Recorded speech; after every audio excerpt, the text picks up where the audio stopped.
పదవీ విరమణ పొందుతున్న బి మల్లప్ప ఏఎస్ఐ మరియు టి ఎమాన్యుయల్ కి జిల్లా SP D Uday Kumar Reddy IPS ఘనంగా వీడ్కోలు పలికారు. ఈ సందర్భంగా జిల్లా పోలీస్ కార్యాలయంలో ఏర్పాటు చేసిన వీడ్కోలు సమావేశంలో జిల్లా ఎస్పీ మాట్లాడుతూ 1984లో మల్లప్ప పోలీస్ శాఖలో పోలీస్ కానిస్టేబుల్ గా నియామకమై 40 సంవత్సరాలుగా ఉమ్మడి మెదక్ జిల్లాలో తనకు ఇచ్చిన విధులను సక్రమంగా నిర్వహిస్తూ అధికారుల మన్ననలు పొందారని, వారందించిన సేవలకు రాష్ట్ర ప్రభుత్వం సేవా పథకంతో సత్కరించిందని, అదేవిధంగా వారు చాలా క్యాష్ రివార్డ్ అందుకోవడం జరిగిందని తెలిపారు. సర్వీస్ మొత్తంలో ఏ చిన్న రిమార్క్ లేకుండా అంచెలంచెలుగా పదోన్నతి పొంది ఏఎస్ఐగా ఈ రోజు పదవీ విరమణ చేస్తున్నారని ఎస్పీ తెలిపారు.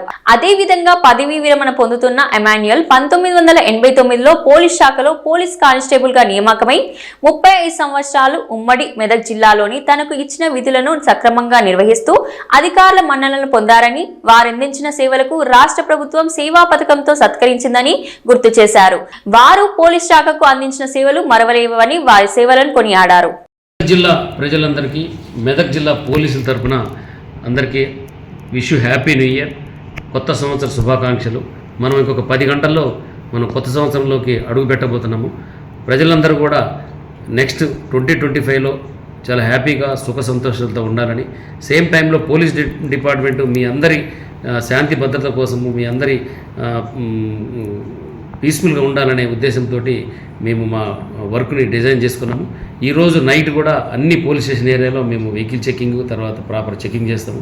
మీరు ప్రజలకు మాకు పోలీస్ డిపార్ట్మెంట్కి సహకరించాలని, తర్వాత ఎటువంటి చిన్న ఇన్సిడెంట్ కాకుండా కూడా ఇవాళ మేము అన్ని రకాల చర్యలు తీసుకుంటున్నాము. మళ్ళీ ప్రజలందరికీ కూడా మళ్ళీ ఒకసారి హ్యాపీ న్యూ ఇయర్. ఎక్కడ కూడా డీజేలకు అనుమతి లేదు, తర్వాత ఎక్కడ రోడ్ల మీదకి వచ్చి డ్యాన్స్ చేసుడు కానీ, తర్వాత రోడ్ల మీద కేక్ కటింగ్ కూడా లేదు. ఎక్కడ ఎవరింట్లో వాళ్ళు చేసుకోవాలి అందరూ. ఇవన్నీ కూడా ఎక్కడ ఓవర్ సౌండ్ పెడితే డెఫినెట్గా అక్కడ పోలీస్ డిపార్ట్మెంట్ వచ్చి ఫోటోలు తీసుకొని వాళ్ళ మీద కేసు పెట్టడం జరుగుతుంది. దానికి కూడా మీరందరి సహకారం అవసరం. ఇది తర్వాత ఎక్కడ వేరే వాళ్ళకి ఎటువంటి ఇబ్బంది కలగకుండా పీస్ఫుల్గా ఈ నూతన సంవత్సర వేడుకలు జరుపుకోవాలని కోరుతున్నాను.